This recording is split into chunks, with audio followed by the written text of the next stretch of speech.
With her new book, The Willpower Instinct. Actually, I had a really funny experience. I was in New York with the Habit Design folks in New York, and Kelly was on the Today Show talking about the Willpower Instinct. And I thought, oh my goodness, we have to bring Kelly to San Francisco, and was so thrilled that she could join us tonight. So please welcome Kelly.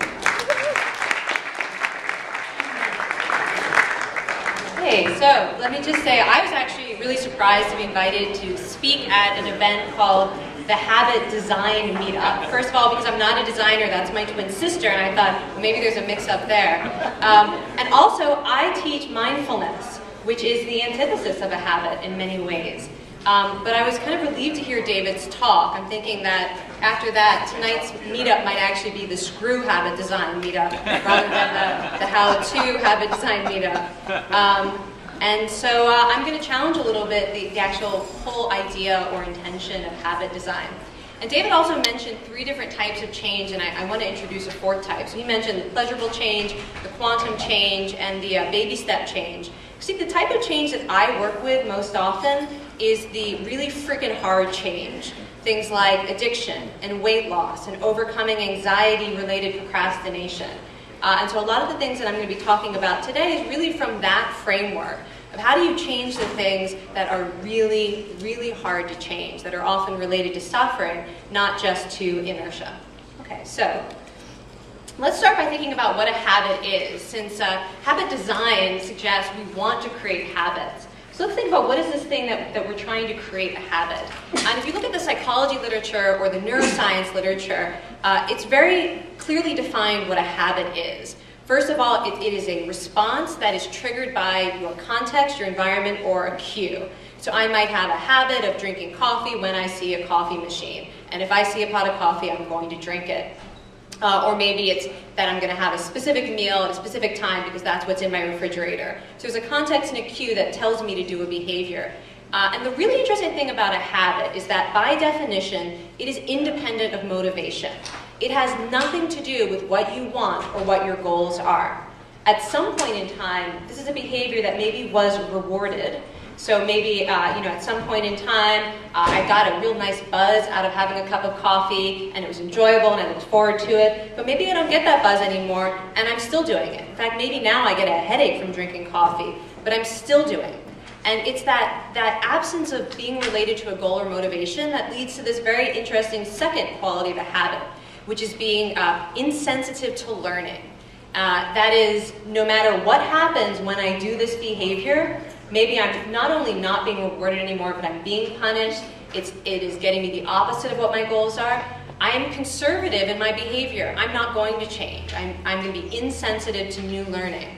And then finally, habits are unpredictably generalizable. It is sometimes they transfer to a new context or a new setting, and sometimes they don't. And just to get you a sense of what these 3 very abstract things look like, I want to give you some very classic examples of habit formation from the literature. And they often involve animals, sometimes they involve humans.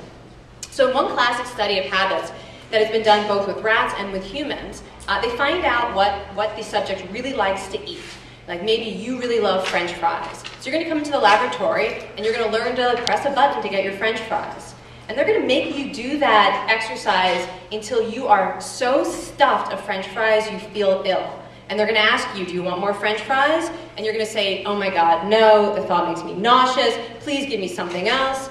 And then they put you back in that task and the opportunity to press a button to get French fries comes up and you press the French fry button anyway. Even though you've explicitly said this is no longer your goal, you are feeling sick, and yet you go and press the button for French fries.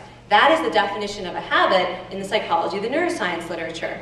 And I want to show you a video of habits taken to the extreme. Now this is a really strange video. Usually when I show it, nobody has any idea what they're seeing. So let me give you just a little bit of context for it. You're going to see rats who've been given a little bit of a drug that enhances habit formation, which is this thing that we all think we want to do. We want to build some habits. Okay, so these rats have been given a drug that enhances it, sort of accelerates habit learning.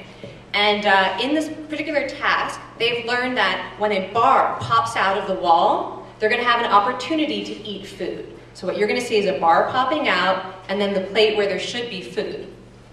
Okay. There's going to be no actual food in any of these videos.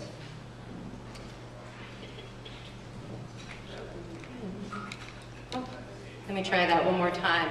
If I have to act this out, it's going to be not nearly as good as the actual video. Here we go. Okay, here comes a rat. He's learned the habit. Now he's trying to eat the bar. There's no food, but he's become so habituated to this cue and the environment that he's trying to eat the bar. This rat is trying to eat the plate. There is no food on the plate, but the response, the behavioral response, is such a strong habit that he is eating the plate anyways. This is an example of a not so helpfully generalized response that is a habit that is insensitive to learning or insensitive to outcome. How many of you feel like maybe you have a habit, something like that rat? You kind of know what that feels like. Okay, yeah, me too. Okay, so let's talk about the upside of habits. We can kind of get a definition here. We're talking about a really, really automatic behavior, a really automatic behavior. What's the upside of a habit? Why might you want to form one? Well, one is that it conserves resources, which is great. You've probably heard the really popular scientific finding that willpower is limited, self-control strength is limited. If you try to control everything at once, everything you think and say and do, you're going to run out of willpower and self-control. Or maybe you've heard about this difference between system 1 and system 2, and we know that the system of the brain that's supposed to be very carefully reflective and make thoughtful decisions, that's very easily taxed, and we tend to slide into automatic thinking anyway. So it's great if we can automatize behaviors so we don't have to use resources. That sounds great.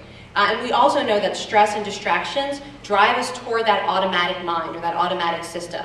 So when we're stressed out, when we're overwhelmed, when we're sleep deprived, when we've got a lot of other things on our mind, we're going to be driven towards the most mindless possible response. So with that in mind, it seems like forming a habit is a really great strategy.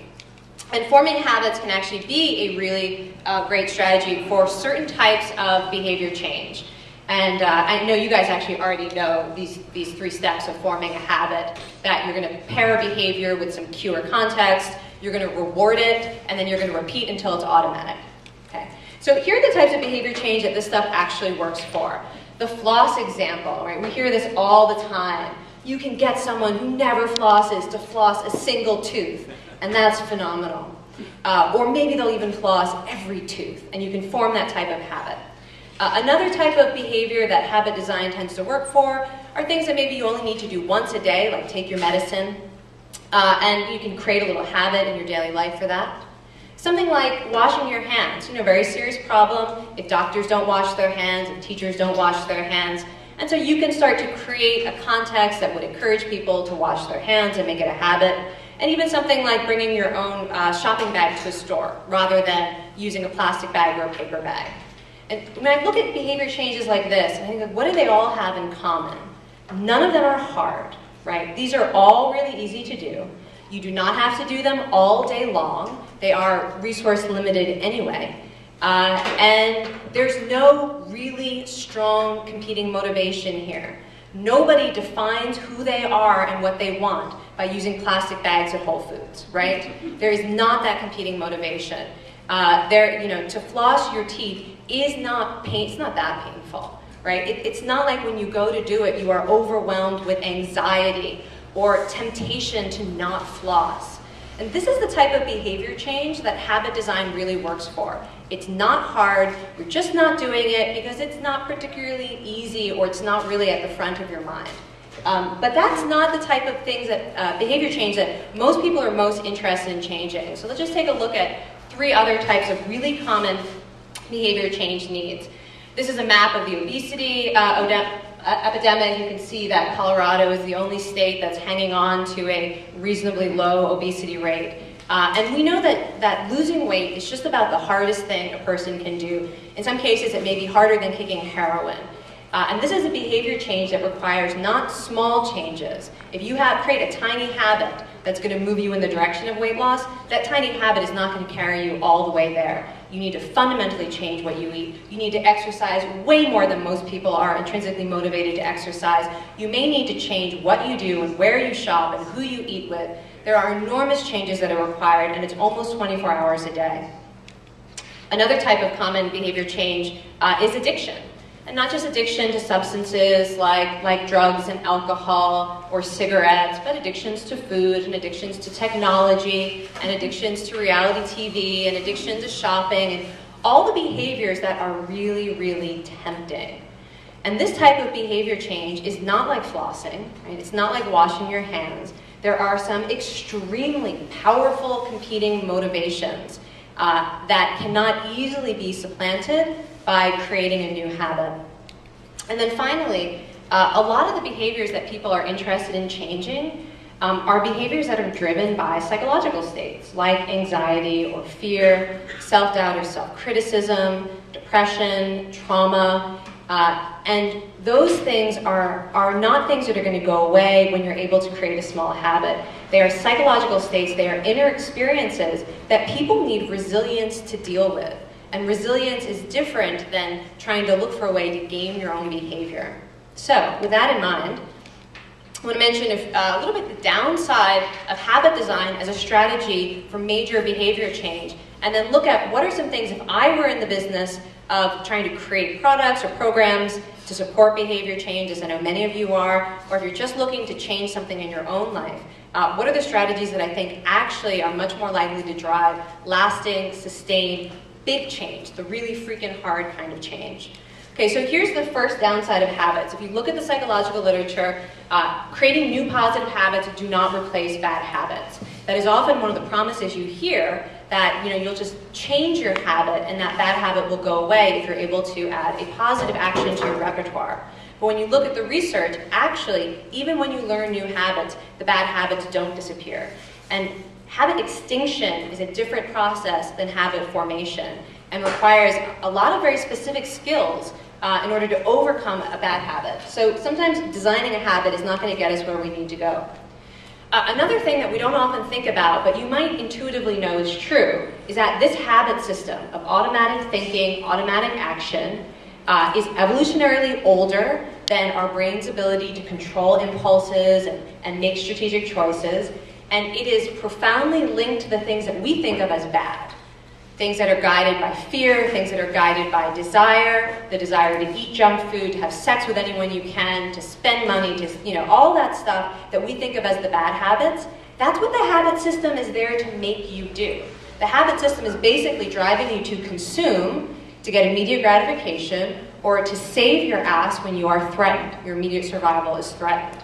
That system is going to be harder to engineer to support things that don't have immediate payoff, that are more difficult to do, and that are inconsistent with the desire to consume or the desire to defend yourself from immediate threat. So it frankly is just harder to game this habitual system of the brain or the mind. Another challenge is that behavior change often requires overcoming hot states like emotions, like desire or like anxiety, or the state of inertia where you don't have the will to do something. And overcoming a hot state and overcoming inertia, or even more than inertia, something like depression, they require something above and beyond automaticity. That you need to know how to call on your own resilience and your own strength, rather than hope that something in your environment is going to nudge you in the right direction. Okay, and then finally, one thing that most people actually find to be, I get a lot of arguments about this point. This is the point that when you set for yourself small goals, you're trying to create maybe small habits, and you're going to then celebrate the fact that you flossed a single tooth, for example.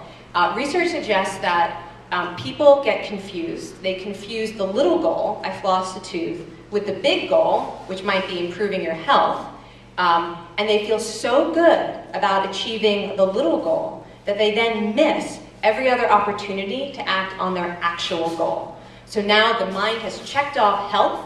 Woo, did that, I feel so good, I am a health super warrior. And now at lunchtime, am I thinking about what I'm eating? No. If I have an opportunity to take the stairs instead of the elevator, is that health goal really primed in my mind? No. Because I feel like I've achieved the health goal because I've substituted now a specific behavioral goal for what is actually an overarching value or goal. And so what the scientific literature suggests is that if you get too lost in specific behaviors, you actually end up, even while succeeding at those behaviors, undermining your actual goal.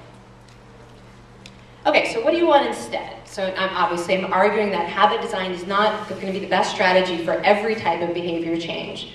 I'm going to present you some ideas of strengths and skills that the scientific literature suggests are much more supportive for the really hard types of behavior change.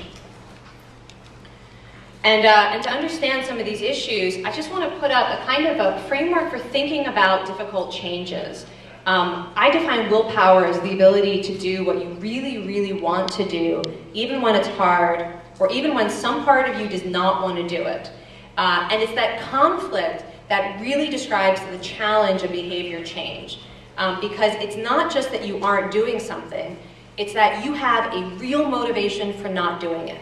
Or if it's something you want to quit, it's not just that you haven't quit yet, it's that you have a powerful motivation for not quitting. And so this is just an example of one way that psychologists sometimes think about it. Rather than being like the bad you, the devil, and the good you, the angel, it's really about which system of the brain is dominant, whether it's this automatic system of the brain that is most motivated by immediate gratification, by stress, by desires, whether it's these regions of the brain that are responsible for reflection and mindfulness and remembering your values and making conscious choices. And so, one part of you wants this banana for health, and one part of you wants this candy bar for immediate gratification, and they're both you.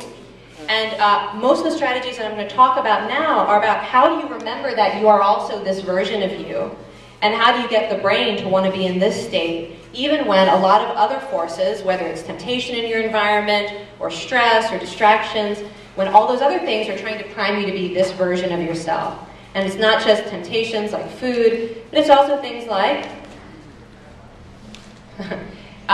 different emotions. That fear may be driving you towards one choice, and yet there may be this other part of you that recognizes how proud you'll be when you do something, or how important it will be to other people if you can find the courage to make a change. And again, it's just this competition between the self. Which version of you are you going to be?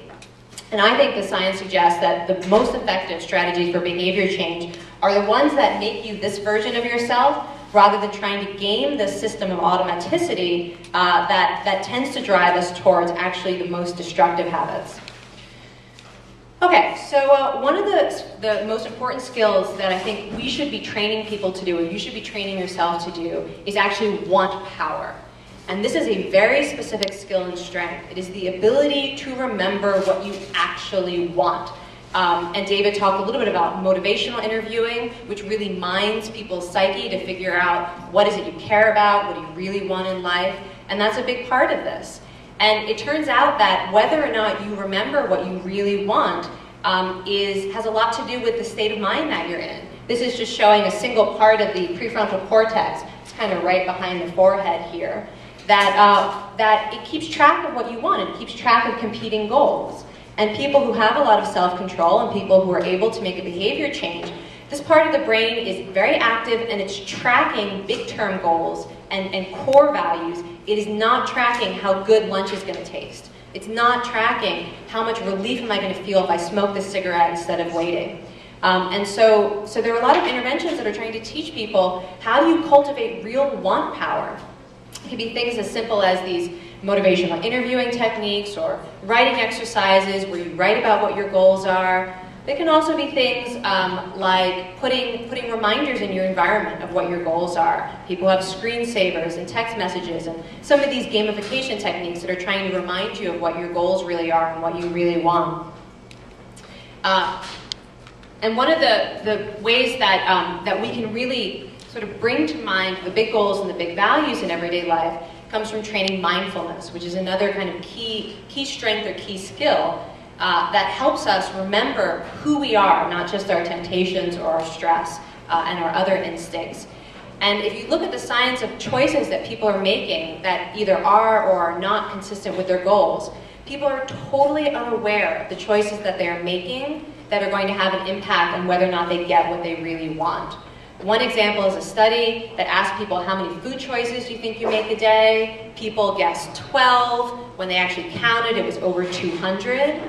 It is very hard to game 200 habits, eating habits, right? I mean, that's a lot of choices. You need to figure out how to control your environment and create a trigger and then reward yourself for. But it turns out you can just teach yourself to be more mindful of the choices you're making. And the very act of paying attention to choices makes you more likely to choose something that is consistent with your goal.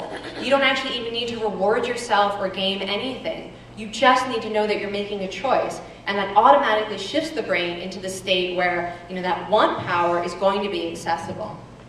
So I love interventions that are mindfulness-based, whether it's mindfulness-based recovery programs for addiction or mindfulness-based weight loss programs. Now, if you're really keen to exploit the automatic aspects of the mind, I would want to encourage you to think about not creating automatic behaviors, which is something like, when I see my refrigerator door and I open it, I'm going to eat an apple. But to train the automaticity of goal pursuit, which is a very different process than a habit. Psychologists have found that you can actually get people to remember what they really want just by sort of planting the goal in their mind in advance. So maybe something like you wake up in your morning and you make a list of what your goals are. Not your to-do list, not I'm going to do this email, I'm going to exercise for 20 minutes, I'm going to eat this for lunch, but the actual goal, like the big one, health, or financial security, or making a contribution in my workplace, the big goals. You sort of plant that seed, and then people go around in everyday life, and the opportunity to act on those goals will be triggered in the environment if they have sort of primed the mind with their goals. Not the behavior, but with their goals. So, an example of this is that, if you have a habit of eating something every day, what happens when you're in a different context or that food is not available? You don't have the habit to rely on. So maybe you are at a restaurant and you're looking at a menu, and now you've got a lot of different choices. If you don't have a habit designed for this context, you're kind of screwed.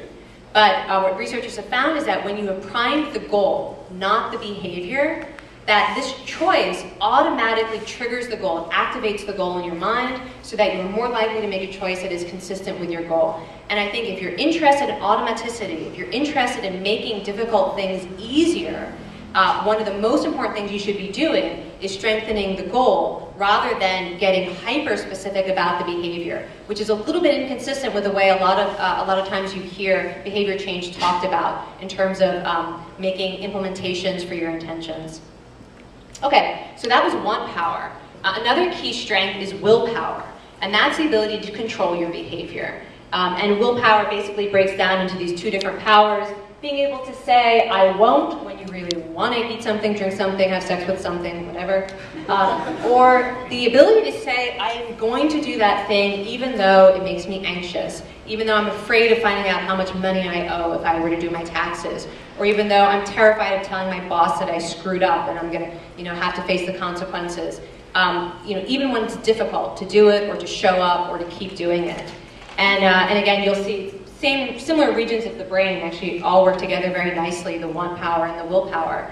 And there are a couple of things that seem to really train the basic skill of overcoming really strong desires to do something inconsistent with your goals.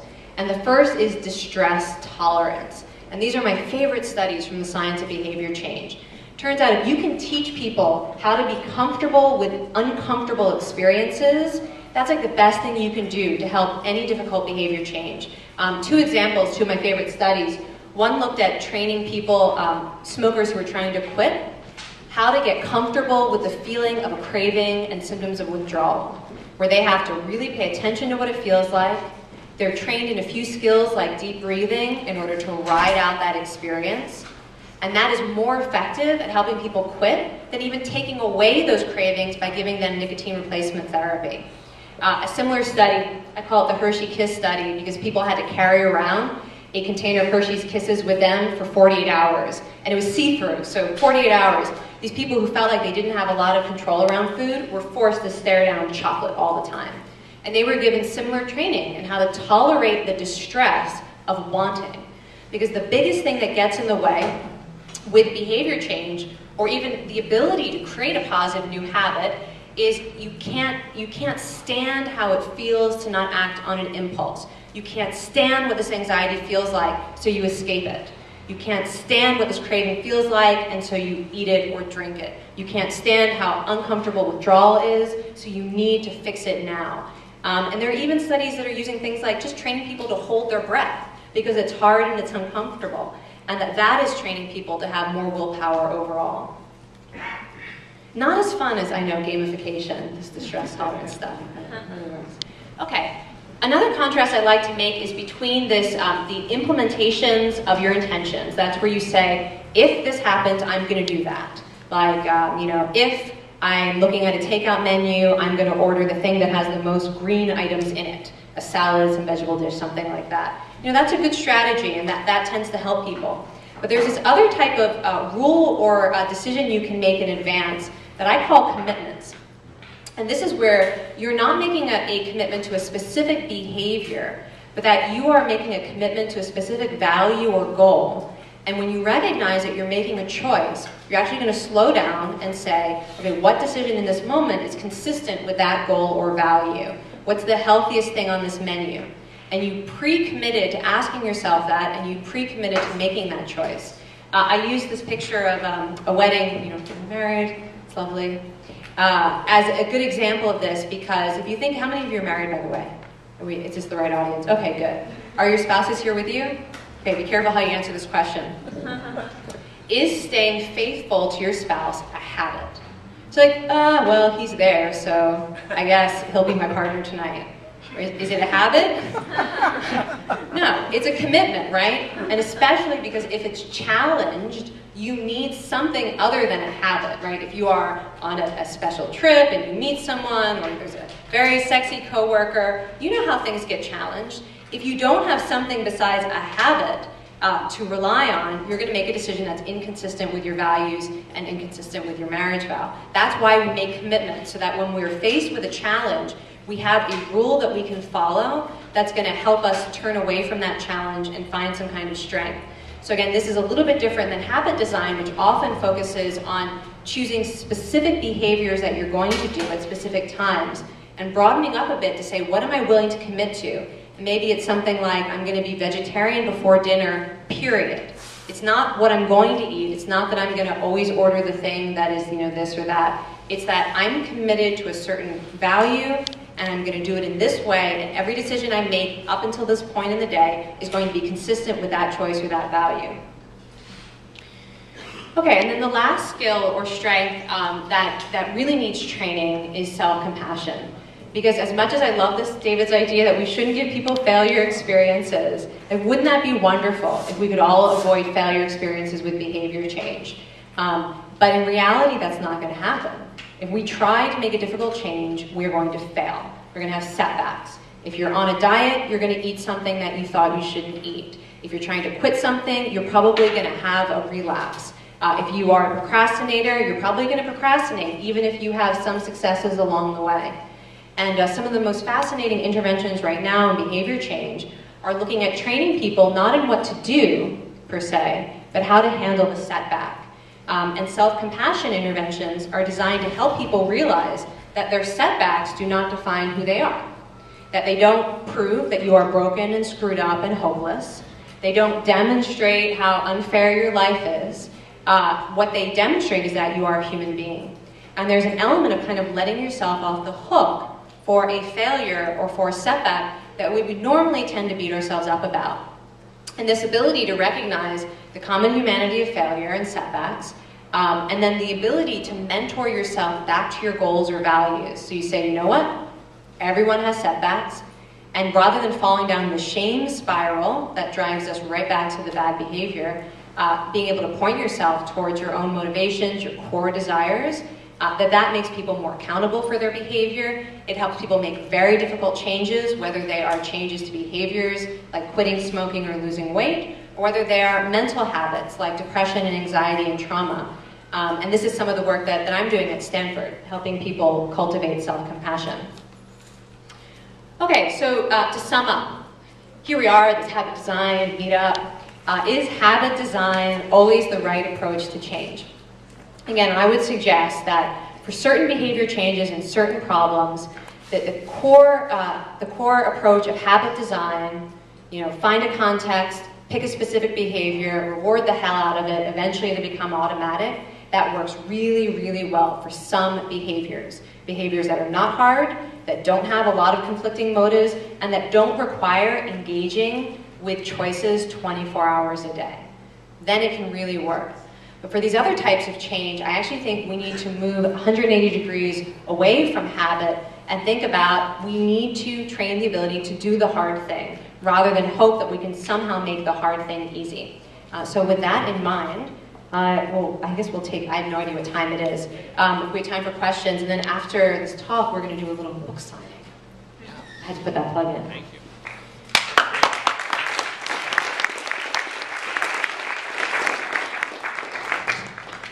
Yes. A question regarding, you were showing the cigarettes and the kisses. Yes. You were talking about willpower. Yes. I don't know how productive that could be, that to be tempted, that's something that you're addicted to, as opposed to just basically avoiding it. Like having those people 48 hours with kisses. But then do you think that might be a bit unproductive? Because I bet a few people got tempted and took a little bit. Yes, okay, great. So let me tell you a little bit more about that study and why. So the question is, isn't it kind of like counterproductive to make people who have self-control problems with food carry around Hershey's Kisses? So actually the whole premise of these studies and these interventions is that you cannot game your life in such a way that you will never be tempted. And in fact, the belief that you're going to be able to control your environment so that you are never tempted is one of the ways that people really fall down. They don't develop the strength to deal with temptation, so when the trigger happens, they fall into their old habits. So it is kind of neat, but in that one study, by the way, nobody ate a single Hershey's Kiss when they were given the skills for mindfully dealing with their own cravings. People who tried to distract themselves ended up giving in. People who use the very basic sort of strategies that most of us use, which is, I'm feeling a craving, I have to escape it. So if I'm not allowed to eat it, I'm just going to distract myself. They were much more likely to give in. The people who were given these acceptance and mindfulness strategies for attending to what the craving feels like, and then remembering their goal, and maybe using their breath as a source of support, none of them ate it, and they were very careful to check, because every Hershey's Kiss had a little special mark on the tin foil, so that if anyone ate it and tried to put back in fake Hershey's Kisses, the researchers would know. But here's the other thing, too, that's interesting about that study, is that they also had people who had no willpower problems with food do the same study, where some were given this distress tolerance training, and some were given distraction strategies, and some were given these cognitive behavioral strategies. And if they did not have willpower problems with food, they all worked. And I think sometimes that's a problem we fall into in behavior design, is that if it's not really a problem, a lot of things work. And if you are not working with people who really have a problem, it can be easy for us to think we've come up with strategies that are going to work for the big suffering. But the last thing that I want to say about that is, now that's enough. Sorry, I was going to say more, but I've probably gone too long about that.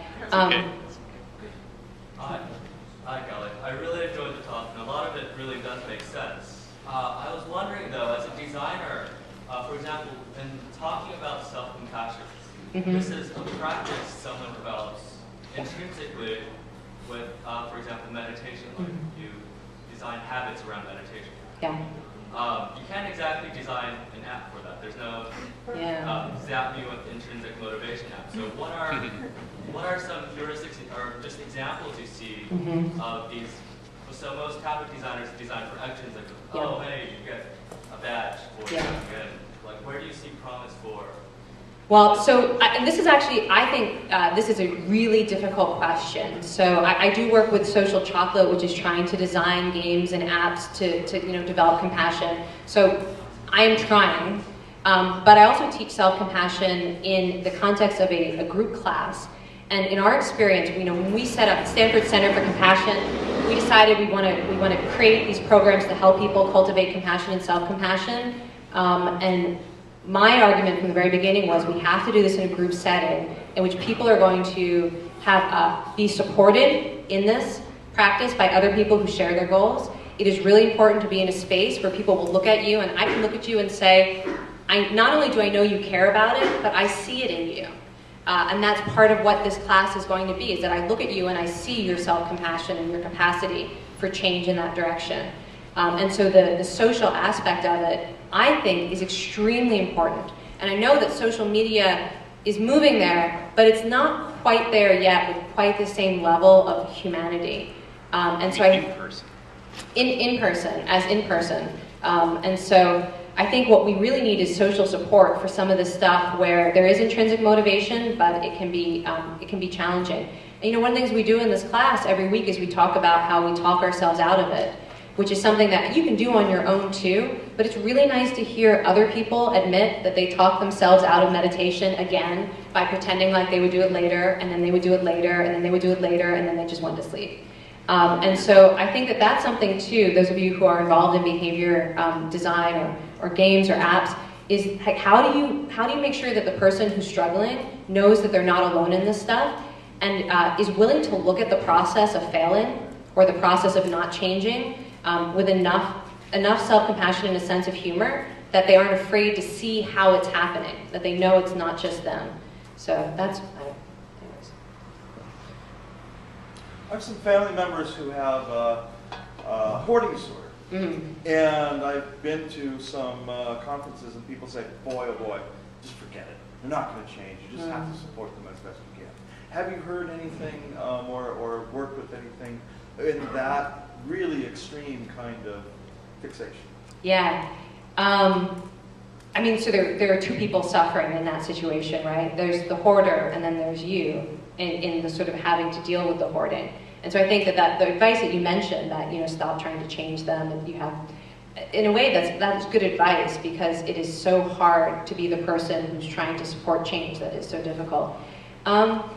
Yeah, that is one where the interventions are not as effective as we would like. I have seen some approaches that use some of these strategies, like mindfulness, and kind of sometimes in combination with drug therapy. I think that, you know, I'm kind of a fan of harm reduction strategies with some cases. So this advice that, you know, they're never going to change. And I think that some of these strategies work, but also at the same time, it is very hard to make people do things they don't want to do. And the space that I tend to work in is the space where people have a conflict. They really want to change, and yet there's also a part of them that really doesn't want to change. And when it's 99.9% doesn't want to change. Can I mention one thing? I just finished your book, which was awesome. I highly recommend it to everybody. The book was awesome. Buy it tonight. Awesome book. I read it. I finished it today. So one of the funniest and coolest little things I think you had in the book, which I think you even mentioned a little bit as kind of being a surprise, was that, you know, some researchers believe that willpower might not be so finite. Yeah. So, you know, coming from a habit design perspective, you say, okay, well, there's a system 2 versus system 1 breakdown. Like, you want to try to reduce as much cognitive load on your brain. So if we can program people to do habits that are good for them. Yes, can I answer that? Can I tap that? But if willpower is not so finite, then maybe you don't need to make as many of them habitual. Right? Yeah. So willpower, you know, you probably heard this. Willpower is like a muscle model to strength that gets depleted, and I like to take this very literally, because you actually do have a willpower muscle. It's, you know, system of the brain. And if you were concerned about your heart, you know, being overtaxed, would you stop exercising, or would you train it for stamina? What would you do? You train it, right? If you were worried about the strength of your quadriceps, would you lie in bed all day to make sure you don't overtax your quadriceps, or would you exercise them? You would exercise them, right? So I think that this idea that just because something is difficult and it's limited, that we should then, like, ooh, don't put any pressure on that system. It really, everything follows the use it or lose it principle. And it's much more helpful to think of yourself as a willpower athlete, where, you know, it's really hard to run around the block the first time, but then when you do it, you're still doing it consciously. It's not like you've automated it. It still is requiring reflection and choice and energy, but it doesn't require as much energy. And so these things that are taking willpower get easier, but it's not necessarily because we've made them automatic. It's because your brain is getting better at making strategic choices. And actually, if you're thinking maybe like... the hedonic effect, maybe? Or is it... Yes. I mean, there are lots of things that can be going on, but I think if you look long-term at the trajectory of brain health and some other issues that I didn't bring up, but some real suffering in terms of dementia and losing memory and losing cognitive function and the incidence of depression as people age, all that stuff is related to the deterioration of the system of self-control and attention and making strategic choices. And there's now a lot of emerging evidence that people who are training in mindfulness are able to prevent or even to some degree reverse age-related declines in those systems of the brain. So I think in some ways this idea that we have to like protect ourselves from exerting that system is not just counterproductive for behavior change, but we need to be pushing that system so we don't end up 80 years old. That was one of the coolest parts of the book. So I have a question of language. You say that we don't need habits. We really need training and to develop these skills. But how is that not a habit? Well, so maybe you can actually answer that question for me. So the main distinction I'm making is using this very specific psychological definition of a habit. That a habit is something that is only triggered by a cue in your environment, and that it is fundamentally independent of motivation, goal, or outcome. So everything that I've been talking about is basically about doing a kind of constant check-in with what your goals are and whether what you're doing is consistent with those goals, and paying attention to the outcomes and learning from outcomes. And that's a big part of all these practices. So to my mind, it's kind of a definitional thing, even though we need to, if you want to define habits, it's just doing something and doing it every day, then they're the same thing. But I decided to take the psychological definition of habit just to be kind of like David said, be a little bit provocative. But if you just mean do it every day and make a choice about it, commit to it, and that it gets easier with time if you do it, then all these things can be habits. But it's this thing that bugs me, because when you really look at the neuroscience and you even look at what's happening when people are engaging in habits, it's like every system of the brain that's associated with predicting outcomes and remembering motivations, it just goes to sleep. And I think that's like a fundamentally not great place to be in, where you are putting to sleep the part of you that is remembering your motivations and goals. Does that address it a little bit?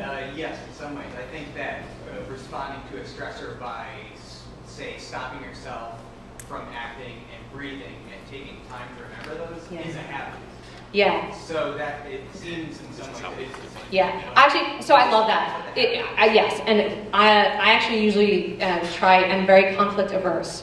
So normally I would just say, yep, that's exactly right. And I mean, it is. I totally agree with you in that. But in the sense of the actual language, and especially the neuroscience, because so much of how I think about this stuff is I just happen to think about what's happening in the brain. Actually, the ability to notice that you are stressed out and that you're about to do something that is not healthy, but actually what's happening in the brain and the body is the opposite of what happens when a true habit is triggered.